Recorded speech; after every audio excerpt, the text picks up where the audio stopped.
fiscal, que son especialistas y son especialistas en el sector SOFOM. Entonces, por favor, aprovechenlo. Nos acompaña Rodrigo Rosales, Francisco Islas y Daniel Salas. Entonces, todos son socios de cada uno de sus despachos. Entonces, va a ser una sesión muy enriquecedora. Por favor, aprovechenlo y los dejo con ellos. Posteriormente se va a unir Javier Martínez, también es un miembro del Comité Fiscal y de UPULE, y nos va a acompañar un poquito más tarde. Entonces, si gustan, comenzamos. Perfecto.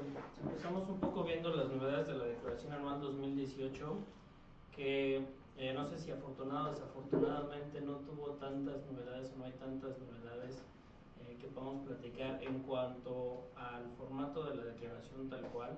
Sin embargo, sí hay novedades en cuanto al todo el entorno fiscal que rodea la declaración anual y que vamos a ir platicando más a detalle en el transcurso de esta plática. De inicio, me gustaría ir avanzando, platicando en los temas que hay que ir considerando en cuanto al llenado de la declaración, sin entrar un poco tanto a los detalles de cruces que se van a tocar más adelante, sino temas que hay que considerar. El primero es que para poder presentar esta declaración necesitamos tener una firma electrónica o una clave SIEC, la cual debemos de tener actualizada a la fecha, o en el caso de la firma electrónica tenemos que verificar si la misma se encuentra vigente. De lo contrario, hay que renovarla para poder presentarla. Recordemos que si la firma electrónica avanzada se vence antes de que nosotros solicitemos su renovación, aquí la renovar directamente a las oficinas del SAT, lo cual nos puede llevar un poco más de tiempo, ya que hay que sacar una cita para poder renovarla. Otro de los temas importantes también en el entorno es que el SAT ha sacado diversos simuladores, como es el caso de la declaración anual para personas físicas, y como es el caso también de los FDIs de nómina, en donde los trabajadores puedan entrar y consultar la información de los FDIs. Entonces hay información que ya se cuenta, como comentaba, como entorno de la declaración anual, que si bien no nos afecta directamente en la presentación, sí podría repercutirnos posteriormente en alguna revisión de la autoridad. Y aquí no entro más a detalle, ya que se va a tocar el tema más a fondo más adelante. Y continúo con el siguiente tema. Un tema también importante es, sobre todo en el caso de las OFOMES, que no existe una estructura, así como existe el día de hoy para el ICIF o para el dictamen fiscal, especial para las entidades del sistema financiero. No tenemos una declaración anual que está diseñada de forma general para cualquier contribuyente. Sin embargo, en el caso de las OFOMES tenemos una estructura muy particular en las balanzas y los estados financieros, que de inicio nos complica el poder agruparlas de forma que presentemos los conceptos dentro de la declaración anual. Entonces yo creo que lo más importante de inicio es ir haciendo esa estructura, y el segundo punto es ir segregándola como lo pide la declaración anual. Recordemos que la declaración anual nos pide segregar tanto ingresos como gastos realizados con partes relacionadas, con partes no relacionadas, con residentes en el extranjero y con residentes nacionales. Entonces, estas cuatro agrupaciones, que si bien ya se encontraban dentro de la declaración anual desde hace algunos años, es importante irlas trabajando, ya que año con año tenemos que hacer la segregación, y mucho más si tenemos que presentar dictamen fiscal o ICIF, tenemos que presentar esta información segregada, y la información tiene que cruzar con la información que se presenta en estos formatos. Adicionalmente, otro de los temas importantes para este año es la limitante para la compensación de los saldos a favor. Que si bien aquí a lo mejor tocamos el tema un poco más a fondo más adelante, lo que me gustaría comentar es que en la declaración anual podemos estar obteniendo saldos a favor correspondientes al ejercicio 2018, de los cuales, si bien consideramos que existen elementos para decir que es un impuesto generado, un saldo a favor generado en 2018, conforme está redactada la disposición fiscal, pudiera ser que el SAT llegue a cuestionar que ese saldo a favor que se presenta en la declaración anual no entra dentro de la regla 2319, que es la regla que nos permite compensar saldos a favor generados en 2018 contra otros impuestos a cargo del contribuyente. Entonces es importante tomarlo en cuenta, ya sea por las compensaciones que queramos hacer con ese saldo a favor, o incluso si tenemos saldos a favor que se hayan generado al 31 de diciembre del 2018 o que se generen con posterioridad, si estos los podemos acreditar o no contra el impuesto que resulte en la declaración anual. Aquí lo importante también sería aclarar que si tenemos saldos a favor generados a partir del 1 de enero del 2019, también tendríamos que ver si saldos a favor se generaron por impuestos causados en 2018 o se generan por impuestos causados en 2019, y de ahí tener un poquito más de claridad si los podemos compensar contra el impuesto a cargo en la declaración anual o no, lo cual es algo que no está del todo regulado, o más bien está regulado, más bien las autoridades fiscales pudieran tener su propia interpretación en cuanto a si se debe o no compensar, y de ahí pudieran rechazarnos la compensación de los saldos a favor contra el impuesto declarado en la declaración anual. De aquí me muevo un poco al siguiente tema, que si bien no está enfocado en cuanto tanto a la declaración anual, sino parte de la misma es que en la declaración anual tenemos que señalar si estamos obligados o vamos a optar por presentar dictamen fiscal. Entonces ahí tenemos que llenar un recuadrito dentro de la declaración anual, y si no optamos por presentar dictamen fiscal, la siguiente obligación que tenemos que ver es si estamos obligados a presentar el ICIF. Esta declaración, que es una versión simplificada, si lo queremos ver de alguna forma, del dictamen fiscal, tenemos que ver si estamos obligados, porque a partir del 2017 esta declaración se presenta junto con la declaración anual. Entonces, en cuanto a tiempos, realmente los tiempos son muy cortos, tenemos que preparar ambas declaraciones. Y ahí, en cuanto al ICIF, nada, lo que me gustaría señalar es que sí hubo algunos cambios, sí hubo unas modificaciones al formato. De entrada, dentro de los anexos de gastos, ya nos están pidiendo incluir algunas deducciones fiscales, cosa que no me parece del todo correcto, ya que estamos hablando de un formato que parte del resultado contable, pero en el mismo ya se están incluyendo conceptos que son tal cual deducciones fiscales. Entonces esto pudiera llevarnos a cierta confusión. Y también no sabemos qué está buscando exactamente la autoridad, incluyendo esos renglones dentro de la ICIF. Son de los temas importantes que creo que hay que considerar dentro de la declaración anual, y pasamos ya al tema del ajuste anual por inflación. En el caso del ajuste anual por inflación, realmente es una de las partidas que, si bien su impacto tal vez no pudiera ser de todo tan significativo, ya que partimos de un promedio que se multiplica por la inflación del ejercicio, es importante porque si pudiera haber conceptos o saldos que se incluyen tanto como crédito como deuda, que pudieran afectarnos en la determinación de este cálculo. El primero que me gustaría comentar es el tema de provisiones.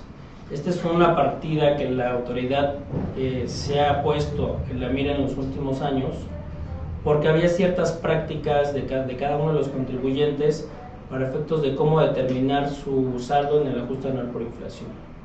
Había contribuyentes que tomaban el saldo de la provisión de la balanza tal cual, cosa que es una postura muy conservadora. Sin embargo, se estaban dejando de excluir aquellas partidas que son no deducibles, y que la propia ley nos dice que no se consideran como deudas aquellas que sean conceptos no deducibles de las fracciones, la fracción 8 del artículo 27 de la Ley de Impuestos sobre la Renta. Entonces aquí claramente la ley nos dice que esta es una partida no deducible, por lo tanto no tendremos que estarla considerando. No obstante, también la autoridad está yendo un poco más allá en la revisión de esta partida. ¿Y cuál es el criterio de la autoridad que nos ha tocado observar? Es que para efectos de la autoridad, cualquier partida que sea deducible, ya sea en el ejercicio o que vaya a ser deducible en ejercicios posteriores, se tendría que estar incluyendo en el ajuste anual por inflación, ya que ellos parten del concepto que es una partida deducible.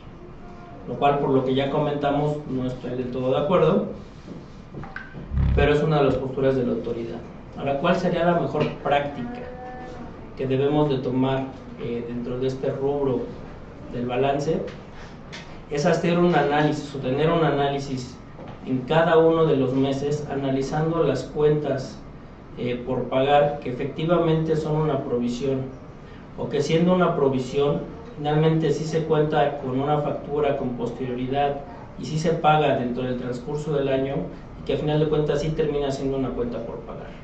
Entonces tenemos que analizar de esos movimientos cuáles sí terminan siendo una cuenta por pagar, cuáles sí terminan siendo deducibles dentro del ejercicio, y también tenemos que verificar aquellas que se cancelan en el inter del ejercicio, aquellas que sí son provisiones y que probablemente terminen por cancelarse o incluso por sustituirse por la cuenta por cobrar real, por cuenta por pagar real, y que esa cancelación nos lleve a un reconocimiento ya sea de una disminución de un gasto o de una creación de un ingreso dentro del estado de resultados.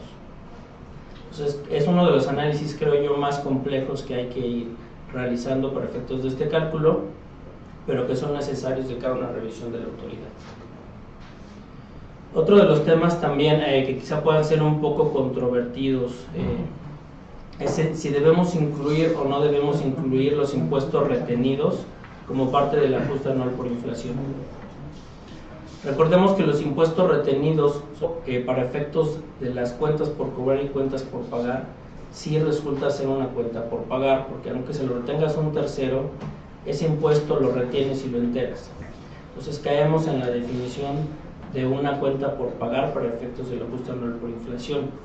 Por aquí hay argumentos de cómo está redactada la disposición fiscal, que nos dice que no vamos a considerar aquellas que no sean deducibles de acuerdo con la fracción 1 del artículo 28. Y esta fracción nos dice que no son deducibles los impuestos a cargo del contribuyente o los que se paguen por cuenta de terceros. Y muchos caen en esta interpretación para decir que las retenciones no se deben de incluir en el ajuste anual por inflación. Sin embargo, aquí no estamos del todo de acuerdo. A lo mejor estoy generalizando, pero por lo menos en mi carácter personal no estoy de acuerdo, ya que lo que se refiere a la ley es a un gasto, y para que sea un gasto el contribuyente tiene que pagarlo por cuenta de tercero, es decir, que no retenga al tercero, sino que de su propia bolsa desembolse esa retención para que entonces se convierta en un gasto, sea un gasto no deducible. Entonces estamos hablando de que no se incluye esa retención en el ajuste anual por inflación por ser un gasto no deducible. Si estamos hablando de una retención que sí le efectuó al tercero y después se le enteró al SAT, ya ni siquiera es un gasto para la compañía. Estamos hablando de una cuenta por pagar que no cae dentro del concepto de gasto no deducible.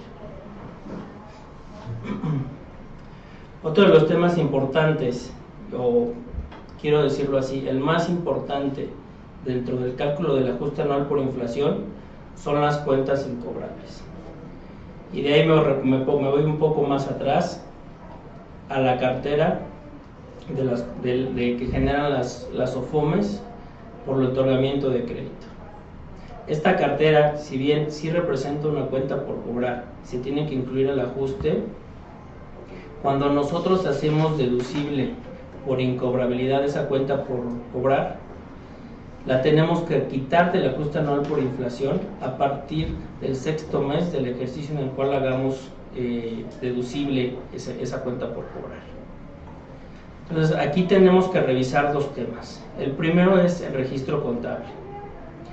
Por normativa contable, las cuentas que caen en morosidad se pueden cancelar a partir del día 91 de incobrabilidad o de morosidad.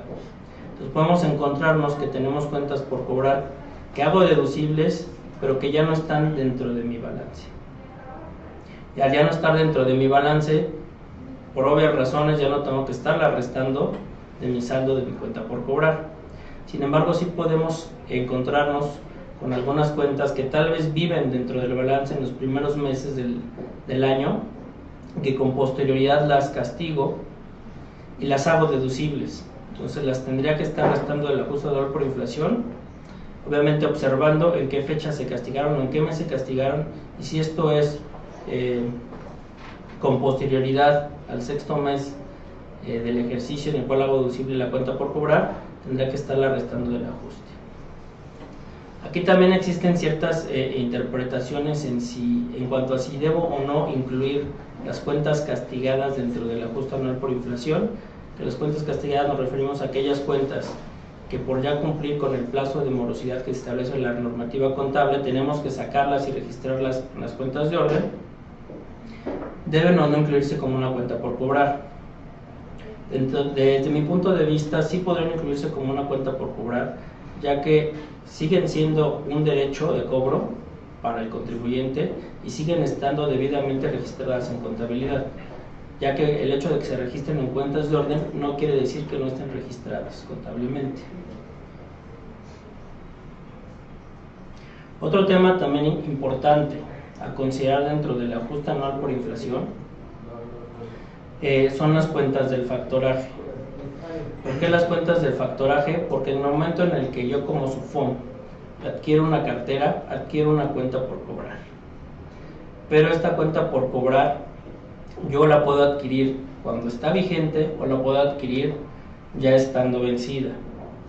Si yo la adquiero ya estando vencida, bueno, ya se devengaron todos los servicios o toda la operación cuando el tercero al que yo le adquirí la cartera realizó la actividad. Entonces aquí yo adquiero la cartera y la puedo tener registrada como una cuenta por cobrar, y esa cuenta por cobrar la puedo incluir en la ajuste anual por inflación, ya que al que adquirir la cartera yo tengo ya los derechos de cobro de esa cuenta por cobrar. Sin embargo, puede ser que yo adquiera cartera vigente, y esa cartera vigente va a seguir devengando intereses en el transcurso de la vida del crédito. Y por lo tanto, esos intereses que se generen con posterioridad, la normativa contable nos obliga, en el caso del factoraje, a reconocer la totalidad de la cuenta por cobrar, ya sea por intereses devengados y por intereses futuros, ¿no? Reservando en una cuenta de pasivo los intereses que aún no se han devengado. Pues aquí sí es importante que en el ajuste anual por inflación no metamos aquellos intereses que todavía no se devengan, porque todavía no adquiero el derecho de cobro.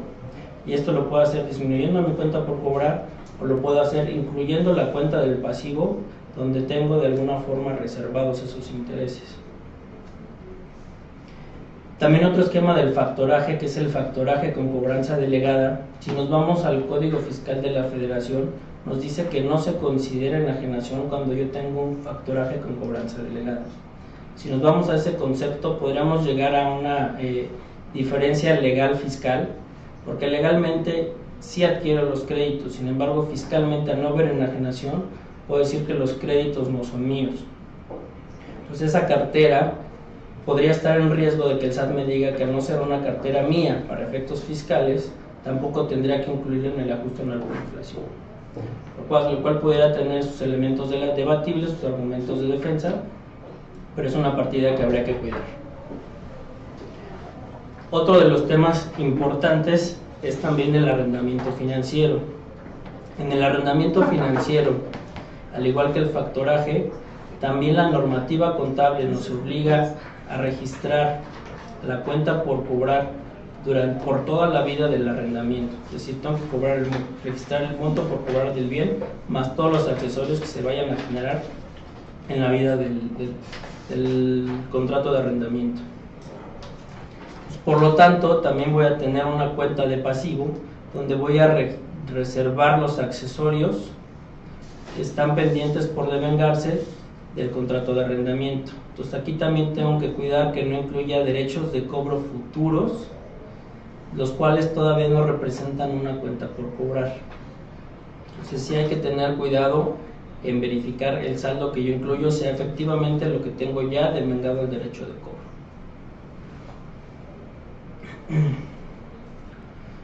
Bueno, creo que son los temas más relevantes en cuanto al ajuste anual por inflación. Si bien aquí pudiéramos tener algunos otros que tenemos que estar considerando, como el caso de los bancos, cuentas en efectivo, que los bancos sí representan un derecho de cobro el siguiente mes en que se devenga. Entonces, dentro de las cuentas bancarias voy a tener registrados intereses devengados en el mes, los cuales tengo que estar eliminando de mi cuenta por cobrar.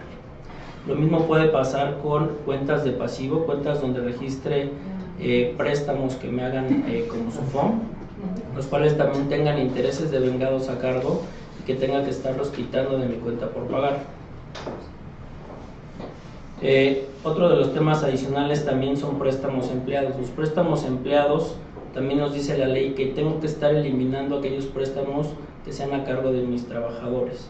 Si tengo yo esos créditos, tengo que burlarlos del ajuste anual por inflación. para efectos de determinar mis créditos. Otro tema también importante que podemos encontrar dentro de las SOFOMES son aquellos créditos a cargo de accionistas. Sobre todo si son accionistas, ya sea tengo que identificar si son accionistas nacionales o accionistas residentes en el extranjero, si la cuenta por cobrar se encuentra en moneda nacional o se encuentra en moneda extranjera. Ya que aquí la ley nos dice que no tenemos que incluir como créditos aquellas cuentas por cobrar que sean a cargos de accionistas, salvo que se encuentren denominadas en moneda extranjera. Creo que son de los temas principales del ajuste anual por inflación. El siguiente tema, que es temas de la conciliación contable fiscal de provisiones. Hay una pregunta, perdón. Sí. ¿Se la presento? Sí, disculpe, ¿en qué artículo se refiere al factoraje con cobranza delegada? Es el artículo 16 del Código Fiscal de la Federación. Tengo que preguntar.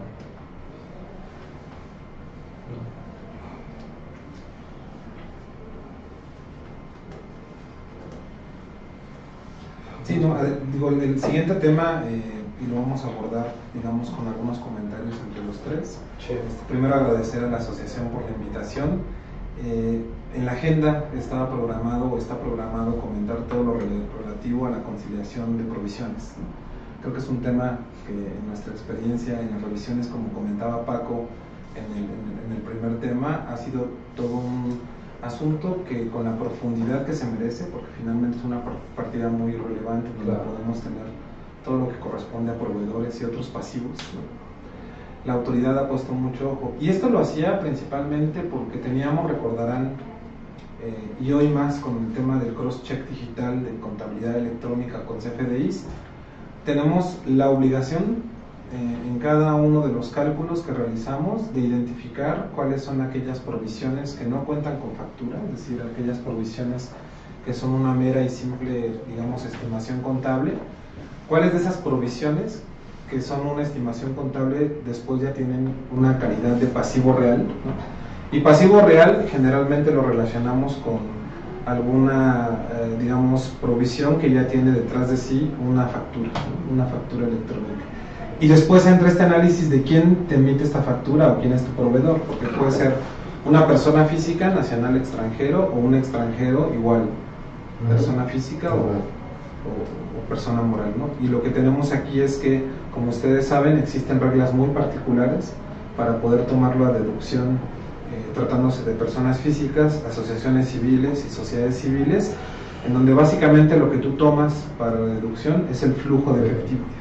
Entonces, en primera instancia, creo que la recomendación para este cierre anual de cara a la presentación de la declaración y el ICIF es que tengamos muy clara la estratificación o el breakdown que se tiene de los pasivos para poder identificar aquellos que son provisiones netas o pasivos reales. Esas que son provisiones netas en algún momento y que no cuentan con algún comprobante fiscal o algún comprobante simplificado del extranjero, y en donde no esté condicionado la deducción al pago, pues finalmente hacer ese análisis para poder identificar los dos supuestos. Y ya cuando pasamos a este rubro en donde la deducción está condicionada al pago, pues finalmente hacer este análisis que yo le llamo de roll forward, que finalmente radica en tener un control del saldo inicial de las provisiones, sus incrementos, sus disminuciones, sus cancelaciones, sus reclasificaciones y sus ajustes, tanto para efectos de presentación como para efectos, digamos, de modificación de los saldos finales que se tienen, porque muchas veces asumimos que una disminución de un pasivo es una deducción, y la verdad de las cosas es que nos hemos encontrado, digamos, todo un efecto, digamos, que luego se convierte en una bola de nieve, y en donde cuando la autoridad llega y te revisa te dice, bueno, mira, pues esto es muy sencillo, tú puedes deducir los pagos realizados, y los pagos realizados amarrados con tesorería y a partir del último trimestre de 2018, pues que cuadren con tu complemento de pagos. Entonces, desde la perspectiva de control, creo que la recomendación es preparar, sí, un papel de trabajo. Cuesta la primera vez, pero ya después va a ser un poco más sencillo darle seguimiento por cuenta, por proveedor y por tipo de provisión, y después evidentemente con cada uno de los soportes. No sé si desde su perspectiva, en lo que corresponde a la parte de la segregación, ¿no?, de la información, Comento nuevamente, parece complicado el primer año, pero es mucho mejor que llevar un control puntas para la deducción. Concuerdo contigo, ahí a lo mejor nada más en el tema, como bien comentas, sí hay que tener especial cuidado también en qué fecha tiene la factura, ¿no? Muchas veces lo que nos encontramos es que se dice, ok, ya tengo la factura, le doy la palomita y entonces tomo la deducción de ese gasto. Sin embargo, la factura puede tener fecha 2019, que es lo más común, o incluso si son partidas de inicio del ejercicio, pueden tener facturas, fecha de factura 2017. Correcto. Lo cual ahí sí tenemos una disposición que nos dice que la factura debe corresponder al ejercicio por el cual se efectúa la deducción. Aquí tienen una pregunta, nuestros amigos de webinar, nos preguntan que a qué artículo se refiere el facturaje con cobranza delegada. Bueno, Ya está contestada. Ah, sí, ya está Sí, contestada. pero no, creo que yo me equivoqué, creo que les dije el 16, es el 14. El 14. Sí, y otro punto importante en las provisiones es identificar el IVA que luego se queda en el pasivo, ¿no? Y que esto evidentemente nos juega para el ajuste por inflación, y si es que jugamos, porque ya no nos dio tiempo para la declaración anual, un puntas, es decir, tomar saldo inicial, saldo final y la diferencia meterla como deducción contable o no fiscal y hacer el juego, digamos, que tenemos para el resultado fiscal, la realidad es que debemos de estar confirmando con nuestras áreas de finanzas si es que el IVA asociado a esa cuenta por pagar está, digamos, inmerso ahí mismo, o si se tiene esa separación, ¿no?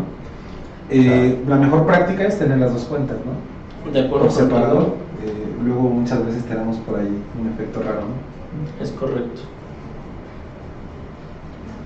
Por ejemplo, el tema de provisiones, como bien comentabas, muchas veces nos hemos topado con que el registro de la provisión ya incluye el IVA. Correcto. Entonces, cuando lo concilias o cuando tomas la deducción del puntas, te puedes llevar ese IVA ya sea como deducción o como no deducible, cuando no debería jugarnos en alguna de las dos. Otra partida también importante, digamos, tengan algún otro comentario en el tema de provisiones. Creo que también otra partida importante, que ya lo comentábamos para el ajuste, pero que ahora pasamos al tema de la deducción, es las cuentas incobrables. Las cuentas incobrables, que es de la partida más importante para efectos de la conciliación contable fiscal y es la mayor deducción de las SOFOMES. Aquí tenemos que ver que la cuenta contable cumpla con los requisitos para tomar la deducción, ¿no? Y aquí vamos a tener dos tipos de requisitos, o a lo mejor incluso hasta tres, me voy un poquito más allá. El primero es aquellos créditos que tengan más de un año de morosidad, lo cual nos dice la ley que eso los puedo hacer deducibles a partir de que se cumple el año de mora, siempre y cuando cumpla con ciertos requisitos. ¿Qué requisitos son?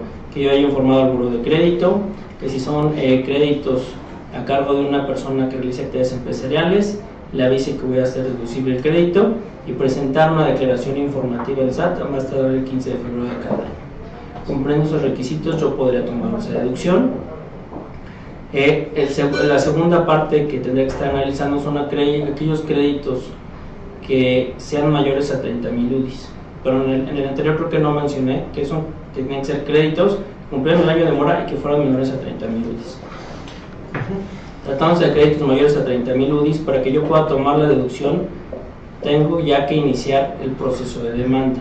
Tengo que haber presentado la demanda para que yo pueda tomar la deducción de ese crédito, además de avisarle al deudor que voy a hacer deducible su crédito, sin importar si realiza actividades empresariales o no, y tengo que presentar también la informativa del SAT de que voy a tomar la deducción del crédito. Y me voy con otro tercer grupo que pudiera ser adelante. Okay. Bueno, nada más comentar ahí que un poco para estos que son, digamos, como inferiores a 30,000 UDIs, es muy importante tener en cuenta que la disposición te dice que tomes como referencia el saldo insoluto, perdón, la suerte del principal. Y la verdad de las cosas es que luego encontramos que el saldo insoluto tiene una diferencia muy importante contra la suerte del principal, porque justo la diferencia son los accesorios que se han generado durante la vida, digamos, del financiamiento, por poner un caso. Entonces, puede ser administrativamente un poco más sencillo clasificarlos abajo de los 30,000 UDIs, porque no tienes, digamos, todos estos gastos judiciales o de abogados para poder en algún momento llevar a cabo una demanda. y justo ese análisis te lo da estratificando bien, pero partiendo de la base de que la referencia tiene que ser la suerte del principal, ¿no? Hemos encontrado, digamos, en algunas bases de créditos incobrables que algunos clientes nos han en algún momento proporcionado, justo que de tomar en cuenta el saldo insoluto versus, digamos, la suerte del principal, te pasa, digamos, al otro estrato, o no lo rebasas y es un poco más sencillo porque solamente tienes que esperar el año, ¿no? Entonces, yo creo que eso es un punto muy importante. La autoridad está revisando, como bien comentas, el tema de que esté correctamente registrado, y puede que al final del día, aun y cuando ya no lo traigas en los balances, en los estados de resultados, finalmente lo puedes controlar a través de cuentas de orden, y eso evidentemente te lleva a tener una mayor tranquilidad acerca de la deducción. Aquí nos preguntan que a qué se refiere con informativa. ¿Es una declaración informativa o solo el aviso? No, es un escrito libre que se presenta al SAT, donde tienes que informarle del monto del crédito que va a ser reducible. Eso te dice la ley. La verdad es que el SAT, dentro de su criterio interno de revisión, sí pudiera llevarte a que le expliques un detalle de cuánto, del RFC del deudor, de cuánto corresponde a cada deudor, para efectos de ellos poder tener detalle. Incluso pudiera llegar a pedirte nombres, lo cual eso no está en ley, no es obligatorio que lo pongas. Sin embargo, sí pudiera llegar el SAT a pedirte que lo incluyas dentro del escrito. Exacto, y para aquellos contribuyentes que pueden optar por dictaminarse, finalmente ellos están relevados y tienen la opción de informarlo en el dictamen fiscal del ejercicio.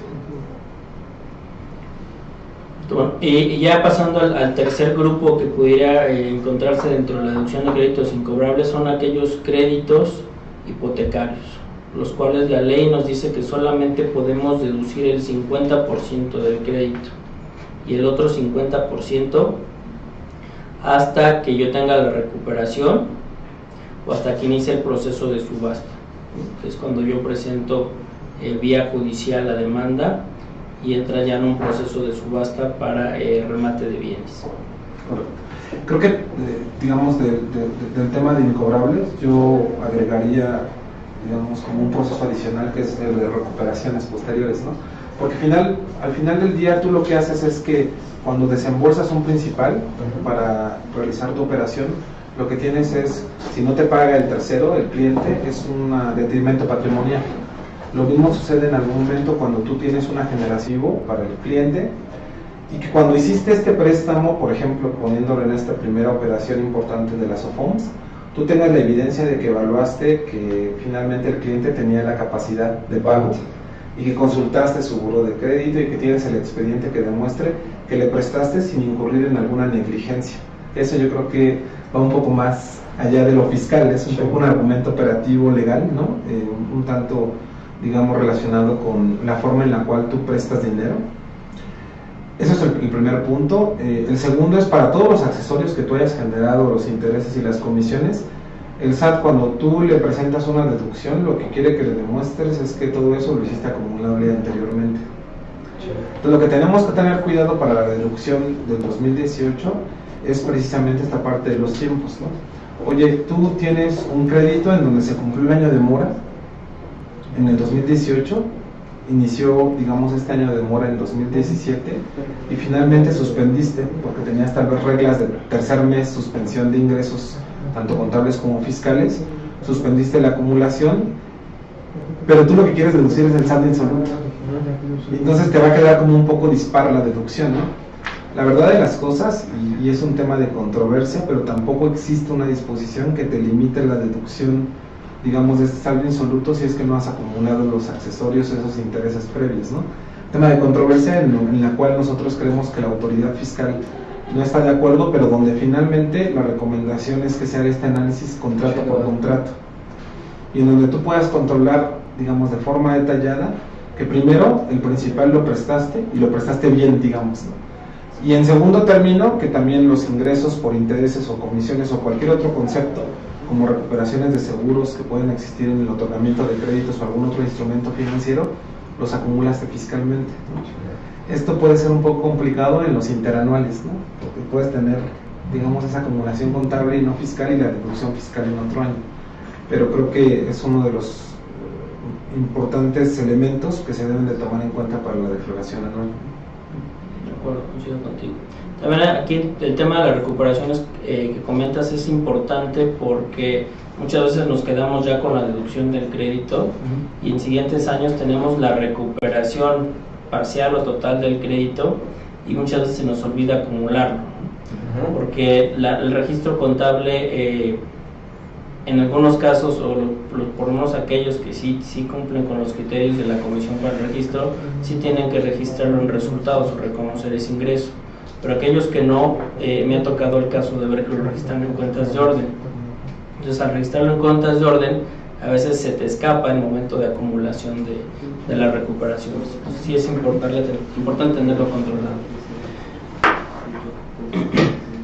Así es, este enfoque que nos mencionaban respecto al criterio de deducción de los intereses aun cuando no se hubiese realizado una acumulación, me parece bastante interesante y bien sabemos que en la práctica la autoridad fiscal siempre se va a ir por el tema de la simetría fiscal. Si no hay una acumulación de ingresos, no debe de haber deducción.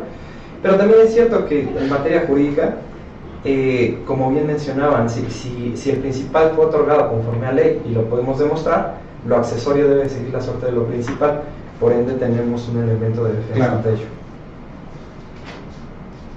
Si quieres seguimos con el siguiente. Ok. Vamos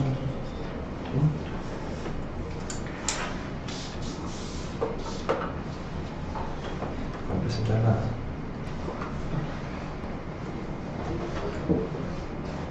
Sí, el siguiente tema es básicamente relacionado con los cuadres más relevantes en la declaración anual. Ya anteriormente se habían comentado, digamos, algunos cuadres, algunos ejercicios que en algún momento son relevantes y que tocan, digamos, para el análisis que vamos a presentar, pero finalmente, pues el siguiente, por favor. Ya lo ven, ¿verdad? Sí. Primero platicarles un poco, y esto es evidentemente porque más que espantarnos acerca del avance que ha tenido la autoridad fiscal en México, es ponernos un poco en un contexto global en donde nuestro país está parado. Este es un análisis que se ha hecho a nivel global por parte de la firma, y lo que tenemos es que básicamente en 5 niveles, que son el primero e-file, que es el envío de declaraciones como lo conocíamos anteriormente, en las hojas estas cuadriculadas, selladas que nos recibía el SAT. Después en un nivel 2, que es básicamente los asuntos relacionados con el envío de información contable.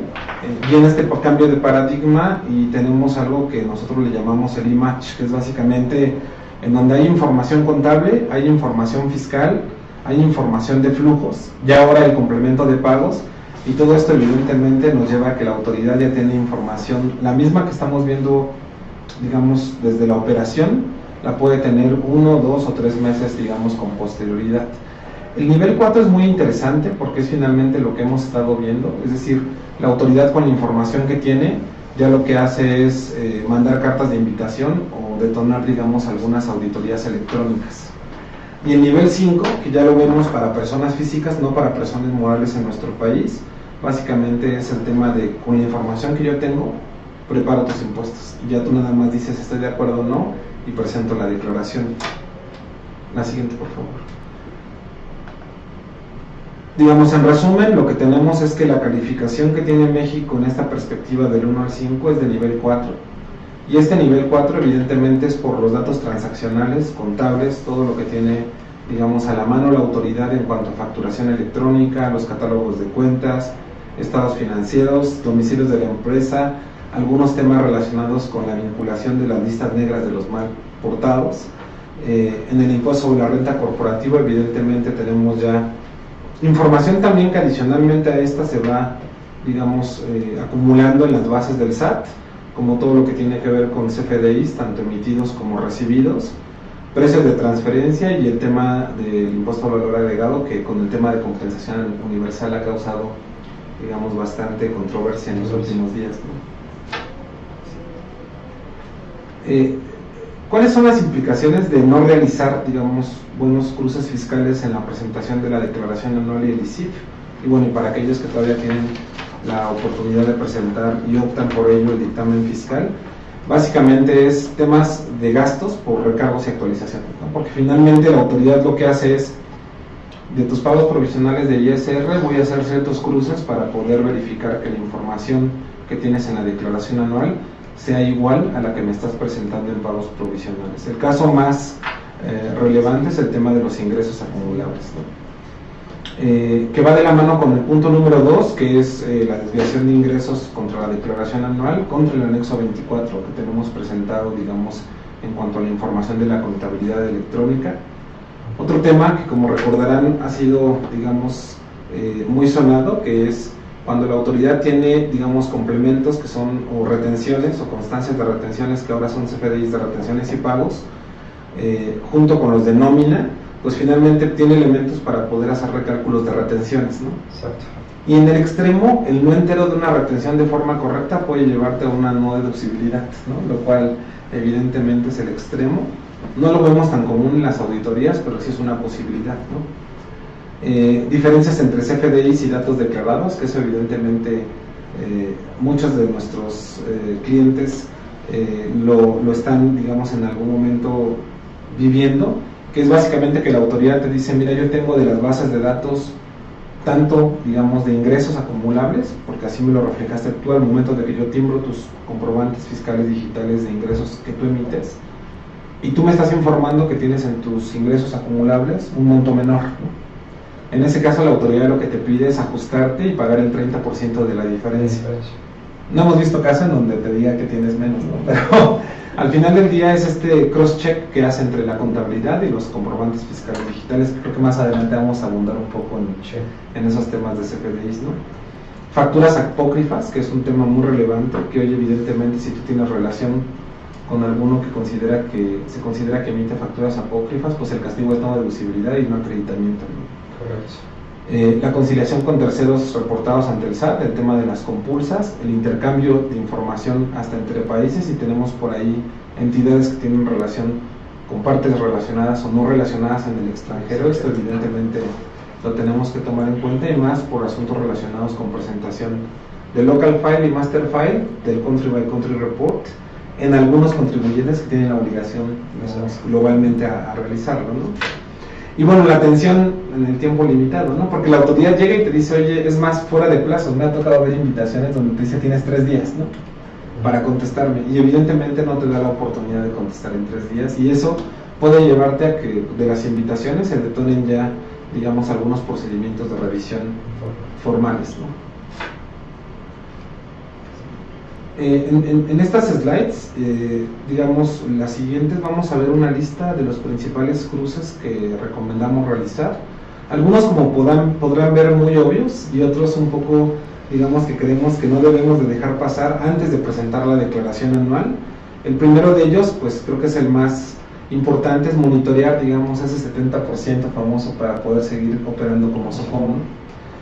Y es que la evidencia que ahora tiene la autoridad, si somos reguladas o no reguladas, o si no somos reguladas y optamos por mandar, digamos, información, o tenemos la obligación de hacerlo reportando ante los reguladores alguna información del R01, pues finalmente tu contabilidad que reportas es exactamente igual a esa información.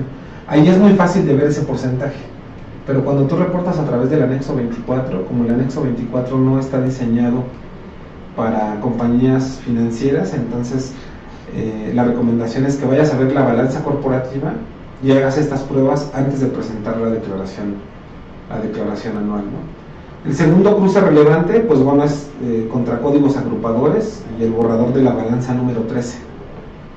Recordarán que la balanza número 13 o del mes 13 se presenta ya cuando tenemos presentada la declaración anual, es decir, cuando tenemos los atributos de CUCA, CUFIN, el ajuste anual por inflación, todos los atributos fiscales que se informan en la declaración, y que al mismo tiempo los incluimos en la balanza corporativa que se reporta a través del anexo 24 dentro de las cuentas de orden, ¿no? Que estas cuentas de orden traen como la finalidad de reflejar estos conceptos deducibles o acumulables o informativos desde la perspectiva fiscal, ¿no? En el cruce número 3 es el amarre del resultado fiscal de la balanza corporativa contra la determinación del ISR, contra el ISIF, contra la declaración del ejercicio, y esto evidentemente para cuidar que todos estos conceptos también están alojados en la balanza número 13 que se va a presentar.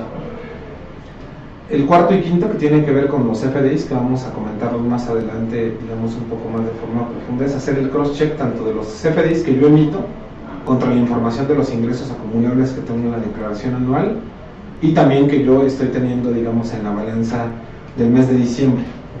Esto con la finalidad de compararlo también con las declaraciones y pagos que realicé durante todo el ejercicio. ¿Por qué? Porque recordarán ahí que si tenemos por ahí ingresos acumulables o nominales para la declaración anual, en donde el ajuste por inflación se excluye para pagos provisionales, lo que vamos a tener es que teóricamente, si todo es correcto, debe de cuadrar a la perfección, sobre todo para el cálculo del coeficiente de utilidad.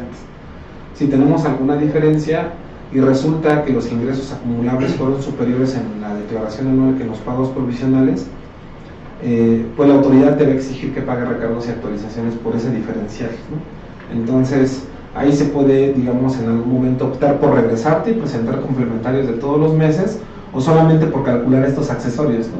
En caso de que tengas saldo a favor en la declaración anual. En caso que tengas, digamos, impuesto a cargo, la autoridad también te los exige, pero finalmente esto te llevaría a no recalcular en su conjunto todo el pago provisional. El punto número 5 es FDIs de ingresos recibidos, es decir, los que te emiten tus proveedores, tal vez algún residente en el extranjero. El complemento de pagos para aquellos que tienen financiamientos del extranjero y aplican las retenciones, generalmente el 4.9, ¿no? En donde tenemos un tema de controversia, y todo esto cruzado con la lista negra, o digamos esta lista de los mal portados, para verificar que en algún momento, si tenemos unas deducciones autorizadas o tenemos IVA acreditable, no en una revisión por parte de las autoridades nos echen para atrás por considerar que los proveedores estaban dentro de esta lista. La siguiente, por favor. En el cruce número 6 tenemos algo muy relevante que, como sabrán, en el ejercicio de 2017 para 18 fue todo un tema, porque finalmente se estaba implementando este asunto de eliminación del anexo 1 de la declaración informativa, en donde ya los trabajadores, los empleados de la SOFOM no tenían visibilidad acerca de cuánto era su ingreso acumulable, digamos, acumulado del ejercicio, sobre todo porque tampoco se les daba ya una constancia. Entonces, aunado esto al cambio de la versión 1.2 del CFDI de nómina, lo que ocasionó es que hubo muchos errores. Digamos, el análisis de la autoridad era fácil. Si tenías CFDIs informados con un monto mayor de retención y pagaste de menos, te decía, oye, me debes la diferencia. Correcto. Si tenías un monto de CFDIs en donde las bases gravables o los sueldos y salarios eran menores al de la declaración anual, te decía, esa parte es no deducible. Entonces, para este ejercicio se habilitó, me parece por ahí del 14 de febrero, un visor de nómina donde tanto los empleados como los patrones pueden tener la información actual de cuál es el monto de los salarios, tanto exentos como gravados, digamos, y todos estos cúmulos de CFDIs, para verificar que se hizo bien. Y si no, dio un plazo, digamos, para que hasta el 31 de marzo se puedan hacer estas correcciones, ¿no? La realidad es que la recomendación es que se haga unos 10 días antes, porque el SAT toma las bases y las corre. Entonces, si es que para la presentación de la declaración anual o para la presentación de la declaración anual de las personas físicas que va a empezar a partir de abril, 1 de abril, se quiere tener ya todo actualizado, la recomendación es que hagamos esta verificación y esta corrección antes del 20-22 de marzo, ¿no? Creo que es una fecha relativamente razonable. Porque seguimos teniendo el riesgo de que un trabajador con posterioridad de esa fecha venga a reclamarnos que su declaración está mal, ¿no? Que su información esté mal. Sí, exacto. Y esto es algo, siendo sinceros, muy probable, en el entendido de que lo vimos en la experiencia del año pasado. Aun cuando los patrones corregían el comprobante, la herramienta digital de precarga de información de la declaración anual de personas físicas hasta cierto detectaba que dicho comprobante, dicha retención del periodo tal no estaba registrada y se tenía que presentar una aclaración en la cual se manifestaba que el comprobante fue emitido con posterioridad. Son de las dificultades que crea esta herramienta electrónica, pero esperemos que para este año funcione de mejor manera. Sí, es la expectativa, ¿no? Creo que Al final, lo que sabemos es que de las pruebas que se han hecho es que se han encontrado que ya está corriendo. No tenemos el cambio del 1.2 ahora, ¿no? Entonces, Ese fue el gran sí, tema. sí, de acuerdo.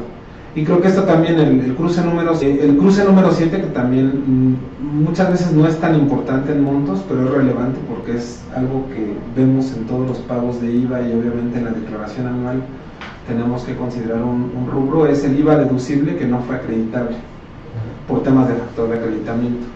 Recordarán que la ley de renta te permite deducir ese porcentaje, esa proporción que no pudiste acreditar para efectos del cálculo de cada uno de los pagos definitivos del impuesto al valor agregado. Entonces, aquí la recomendación es que verifiquemos el voucher de todos los pagos que se hicieron de IVA y ajustemos ese monto que quedó en P&L, ¿no? Lo que no se concilia y pues bueno, los insumos que se necesitan para hacer eso es la balanza corporativa, la contabilidad reportada, los FDIs en algún momento para temas de acreditamiento, tanto de pagos como de ingresos, y esto para hacer una prueba, déjenme llamarla así, extra libros del factor de acreditamiento. Sabemos que es un poco complicado en entidades financieras porque finalmente ahí tenemos una accrual versus pago, ¿no?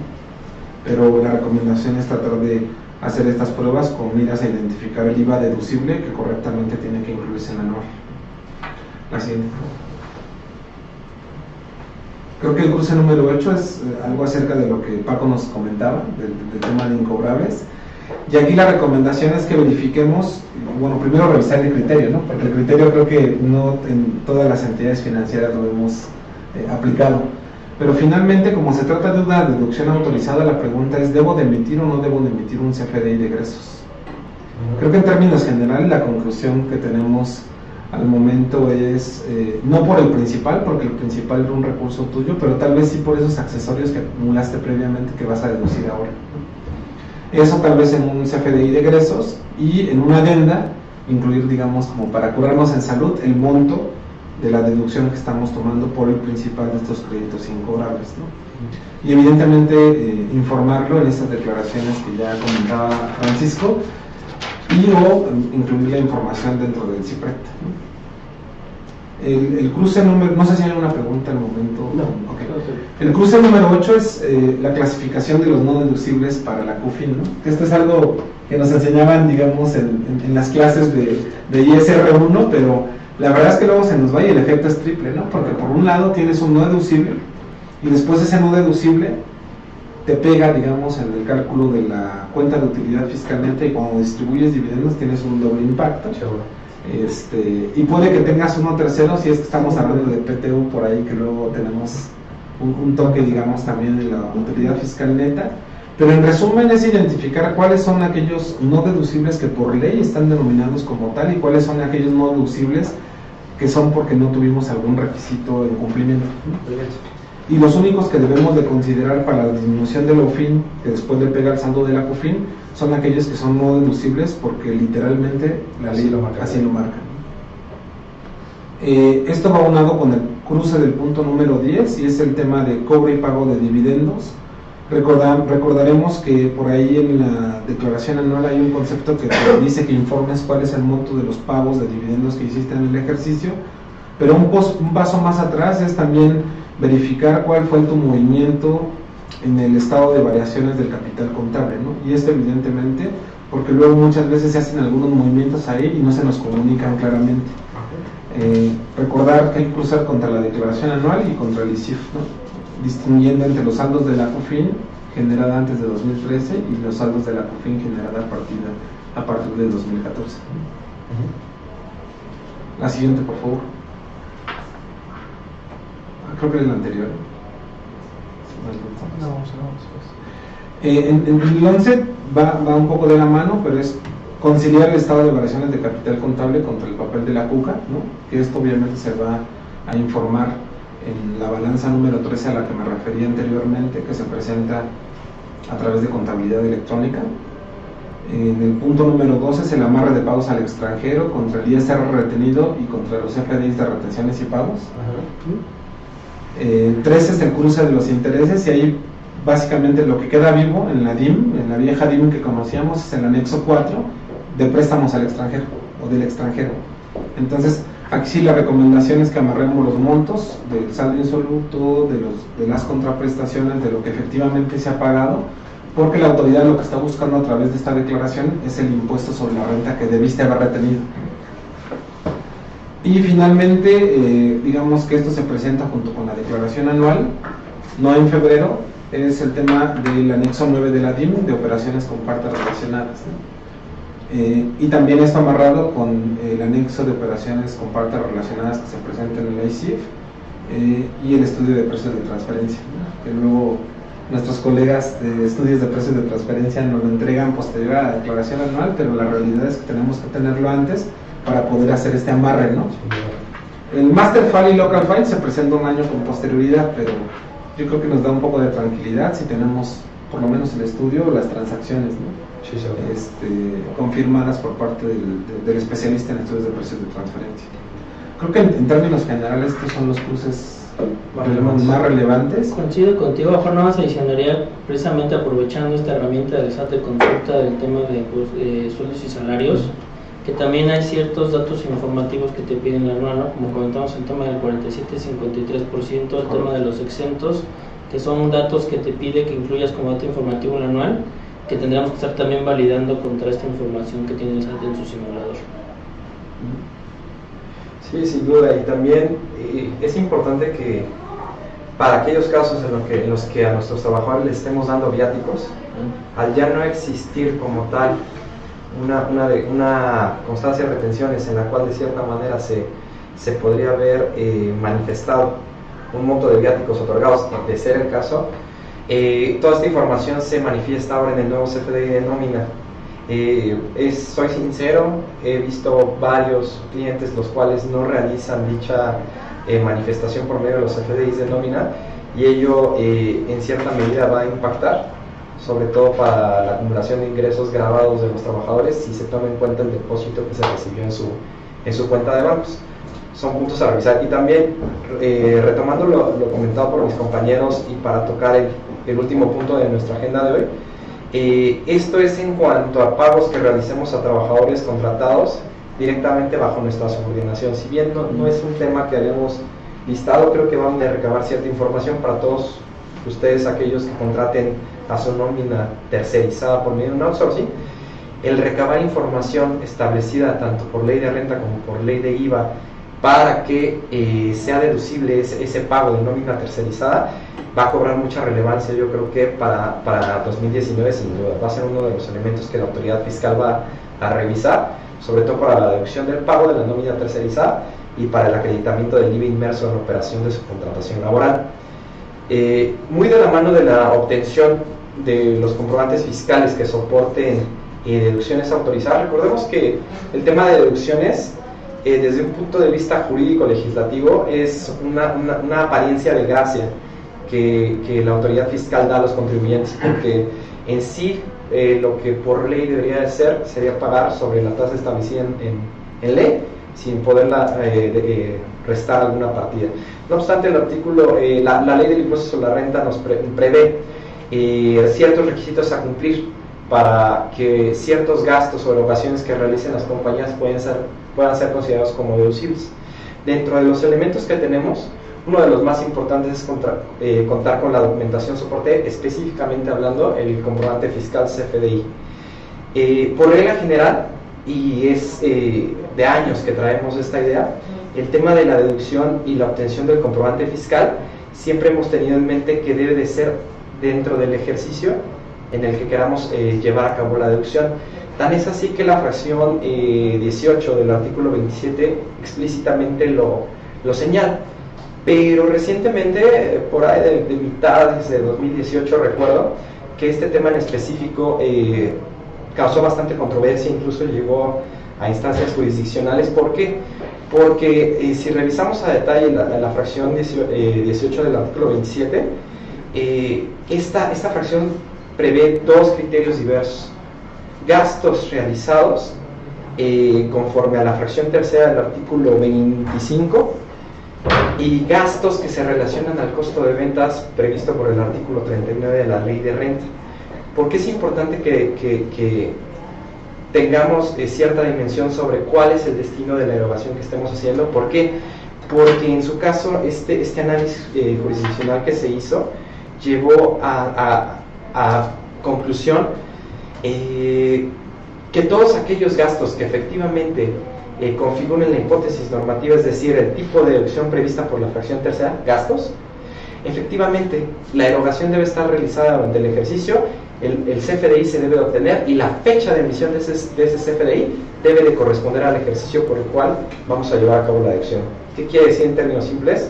Que si quiero deducir una erogación realizada durante 2018, el CFDI que la ampare debe estar timbrado a más tardar el 31 de diciembre de 2018. Pero la segunda hipótesis normativa que prevé esta fracción, de hecho la pueden ver en el primer párrafo de la fracción mencionada, nos dice obtener la documentación comprobatoria a más tardar el día en que el contribuyente deba presentar la declaración anual del ejercicio. En apariencia sería una contradicción si entendemos que el CFDI debe estar timbrado a más tardar el 31 de diciembre, ¿por qué prevé que la documentación comprobatoria se debe obtener a más tardar el día en que presentemos la declaración anual del ejercicio? La conclusión a la que llegó el organismo jurisdiccional es que estas deducciones son todas aquellas que se ligan al costo de ventas. ¿Y por qué es de esta manera? Porque recordemos que para que un contribuyente pueda ejercer una deducción ligada al costo, debe de haber un ingreso relacionado a ella, si no, no podemos ejercer una deducción del costo. Luego, entonces, este criterio es importante que lo conozcan en el sentido de, en pos de la conciliación contable fiscal que estábamos mencionando hace algunos momentos, y ante la cercanía ya que deben de estar preparando su declaración anual, que como parte de este análisis que hagan de la obtención de documentación que soporte las deducciones, verifiquemos si es una partida que se liga directamente al costo de ventas o es una partida de gasto. Eso en cuanto a la parte de renta y deducción. En cuanto a la parte del IVA, ¿cuál fue el gran elemento que la autoridad fiscal, como parte de las herramientas electrónicas, dispuso para un control, entre otras cosas, de este impuesto? Fue el complemento para pagos. Recordemos que la obligación de emitir comprobantes que amparen cada uno de los pagos recibidos no es nueva. Esto no es de 2018, esto viene desde la reforma al Código Fiscal realizada en 2014 con la inclusión del artículo 29A. Si ustedes revisan específicamente, si no me equivoco, la fracción séptima, inciso B, la obligación ya estaba presente desde aquel entonces. No obstante, los contribuyentes en la práctica no la llevaban a cabo. A razón de ello, la autoridad fiscal se dio a la tarea de crear una herramienta informática por medio de la cual, adicionando a la estructura de CFDI que ya tenía en marcha, pudiese tener un cierto control, inicialmente de los pagos que se realizaban en parcialidades o a crédito, o simplemente todos aquellos que se cobraban con posterioridad a la emisión de la factura origen. En términos generales, debemos emitir un complemento para pagos o debemos de exigir la emisión de un complemento para pagos en todas aquellas operaciones donde el flujo se dé con posterioridad a la emisión del comprobante que les dé origen. Eso es en términos generales. Esta postura ha ido flexibilizándose por parte de la autoridad fiscal por medio de la publicación de diversas reglas en resolución miscelánea fiscal. La primera de ellas fue la regla 27135, la cual otorgaba la posibilidad de emitir un solo complemento para pagos, siempre y cuando, por todos los pagos recibidos durante un mes calendario, siempre y cuando todos esos pagos proviniesen de la misma fuente y este CFDI, digamos, global, que abarcara cada uno de los cobros y o pagos recibidos, se emitiese a más tardar el día 10 del mes inmediato posterior. Esta es la primera facilidad que la autoridad fiscal dio a efecto de facilitar la emisión del complemento para pagos. ¿Por qué? Porque en sí mismo recordemos que la emisión de todas y cada una de las facturas de parcialidades que prevean un complemento para pagos implica desde un punto de vista financiero un encarecimiento de la operación, porque cada factura es un timbre adicional. Por tanto, financieramente hablando, emitir una sola factura que englobe todos los cobros, pagos realizados o recibidos durante un mes calendario, financieramente es mucho mejor. Posterior a ello, emitió una segunda facilidad que está prevista en la regla 27144.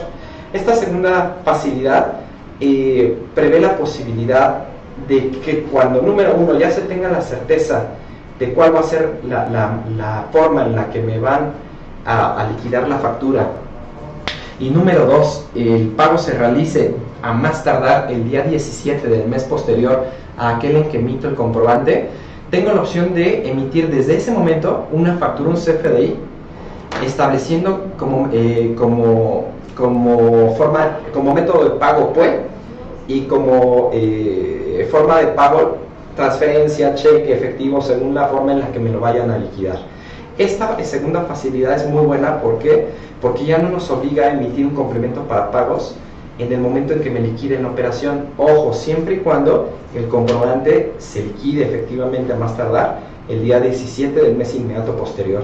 Es una gran facilidad y flexibilización por parte de la autoridad fiscal que nos da apertura a no emitir un complemento para pagos, sobre todo a clientes habituales o recurrentes, de los cuales ya sabemos habitualmente que le emito la factura y a la semana siguiente me la paga, o bien aquellos que tenemos la certeza de siempre me realiza pagos por medio de transferencias, cheques, me realiza pagos en efectivo, que no es lo recomendable, pero con esto también realizamos tenemos una eficiencia desde el punto de vista financiero al ahorrarnos la emisión de un CFDI con complemento para pagos. Punto importante para el complemento para pagos, específicamente tratando el punto del impuesto al valor agregado.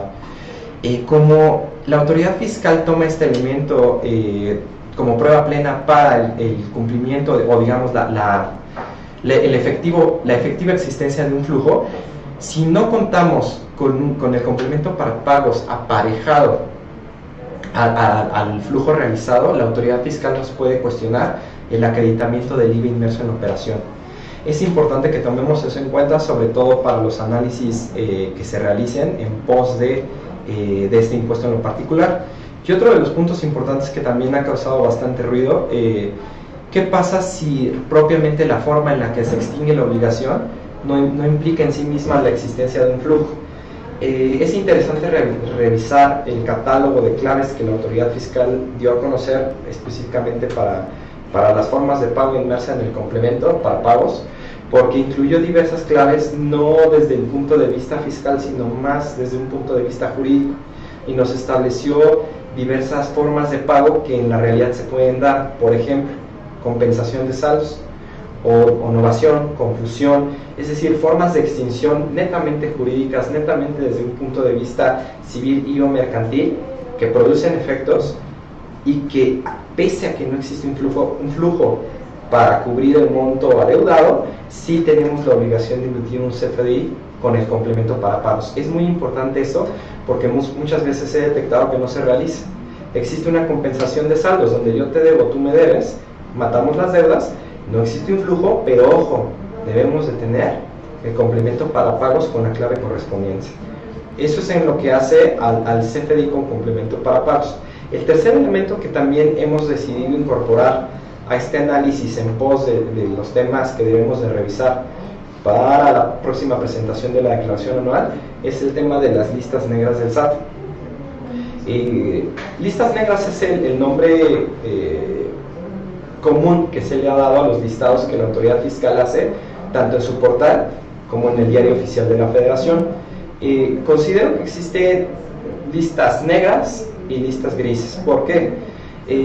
Los listados tienen dos momentos. Existe un primer listado donde todos aquellos contribuyentes que presuntamente simulan operaciones son listados. ¿Para qué? Para que tengan oportunidad de acercarse a la autoridad fiscal como emisores de facturas, defenderse y en su caso desvirtuar la presunción de inexistencia de operaciones que les hace la autoridad.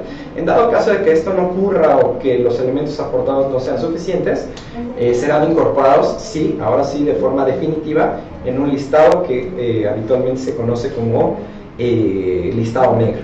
¿Qué tenemos que hacer como parte de las revisiones para las partidas, sobre todo deducibles, y la determinación de los IVAs acreditables que resulten procedentes?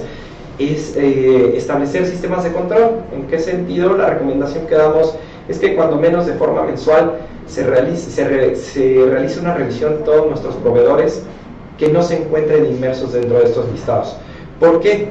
Porque una vez que un contribuyente está listado de forma definitiva, corre el plazo para que nosotros, como pagadores de ese servicio, de esa factura, es decir, como contribuyentes que le dimos un efecto fiscal de deducción y o acreditamiento, demostremos que pese a que ese contribuyente ya fue listado como simulador, con nosotros sí se realizó la operación. Existen también criterios jurisdiccionales en los cuales se indica que aunque haya transcurrido el plazo establecido por el código, que si no mal recuerdo son 30 días, el contribuyente debe de tener derecho a defensa, es decir, derecho a demostrar que la deducción o el acreditamiento que la autoridad fiscal observe por una inexistencia de operaciones así calificada puede ser defendido en un momento posterior. Pero todo ello implica costos financieros adicionales. Es mucho más fácil y sencillo verificar de forma habitual que ninguno de nuestros proveedores esté dentro de dichos listados. En caso de que ese proveedor esté, tenemos dos opciones. Número uno, acercarnos a la autoridad dentro del plazo establecido por el código para demostrar la efectiva realización del servicio para nuestro caso en particular.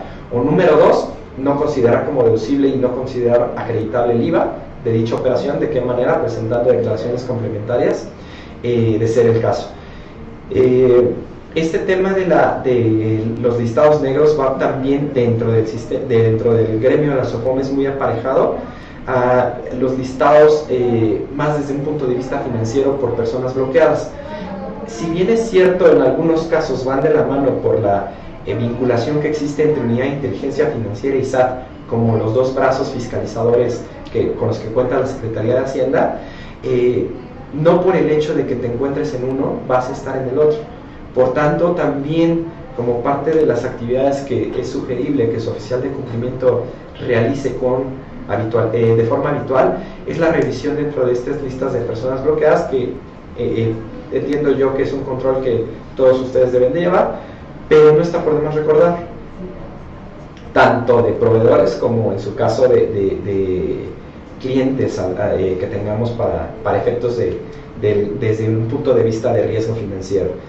En términos generales son los aspectos vinculados a la documentación soporte tanto de deducciones para efectos de renta como acreditamiento del IVA desde un punto de vista del complemento para pagos, como en lo general para el no cuestionamiento de la deducción y acreditamiento por medio de la verificación de los listados negros del SAT. Tenemos dos preguntas. La primera es, ¿a qué se refiere la nómina terciarizada? Nómina terciarizada es el nombre técnico, si así lo quieren ver, de un pago vía outsourcing. Si ustedes cuentan con un outsourcing, es un esquema de subcontratación laboral, y recordemos que es un punto importante porque anteriormente no se tomaba mucho en cuenta. Hoy día la autoridad ya tiene puestos los ojos sobre ello, en el entendido de que si yo le pago a mi trabajador de forma directa, esa operación es un pago que no me genera un IVA, pero si lo realizo por conducto de un tercero en virtud de un contrato de subcontratación laboral, me va a generar un acreditamiento de IVA al 16%. La autoridad fiscal dispuso ciertos requisitos a cumplir, establecidos, si no mal recuerdo, para efectos de IVA en el artículo 5º, fracción segunda, me parece, y 32, fracción octava, séptima, y 27, fracción séptima, si no mal recuerdo, que básicamente son obtener del tercero, es decir, del outsourcing que nos está prestando el servicio, la información soporte de qué, de la emisión de los FDIs de nómina, del entero de las retenciones practicadas a los trabajadores, del pago de las cuotas obrero-patronales. Por increíble que parezca, ya existe un intercambio de información entre IMSS como autoridad supervisora de cumplimiento de obligaciones en materia de seguridad social, y SAT nos pide el SAT información de que el tercero está cumpliendo con este tipo de pagos, y también nos pide información respecto al entero del IVA trasladado. ¿Por qué se tienen muchos focos y muy de la mano a las listas negras del SAT? Porque el esquema de outsourcing es uno de los esquemas por medio de los cuales también se prestó mucho la simulación de operaciones. Luego entonces, este acreditamiento indebido de IVA que muchos contribuyentes hacen por medio de terceros no está prohibido. ¿Por qué? Porque a final de cuentas es una figura laboral perfectamente, jurídicamente válida conforme al 15A de la Ley Federal del Trabajo. Sin embargo, el SAT dispuso ciertos requisitos a cumplir para que esa figura laboral tenga un impacto fiscal. Okay. La siguiente pregunta dice, ¿cuál es el fundamento de la opción de poner transferencia y si se paga dentro de 15 días posteriores? no solo es para transferencia, es si yo ya conozco la forma en la que me van a liquidar la operación y no son 15 días posteriores, es me la paguen esa factura más tarde el día 17 del mes inmediato posterior al mes en que yo la timbre, está dentro de resolución miscelánea fiscal y es la regla 2.7.1.44. Sí, que esto viene a disminuir mucho la carga administrativa, ¿no? Que se tiene. Exactamente. No sé si hay alguna otra duda. Bueno, queremos agradecerles por conectarse al webinar de declaración anual. Agradecemos a nuestros integrantes del Comité Fiscal por su valiosa participación y aprovechamos para invitarlos al curso de obligaciones fiscales para Sofomex que se llevará a cabo el 9 de abril aquí en el World Trade Center, también presidido por nuestro Comité Fiscal. Gracias. Muchas gracias. Gracias.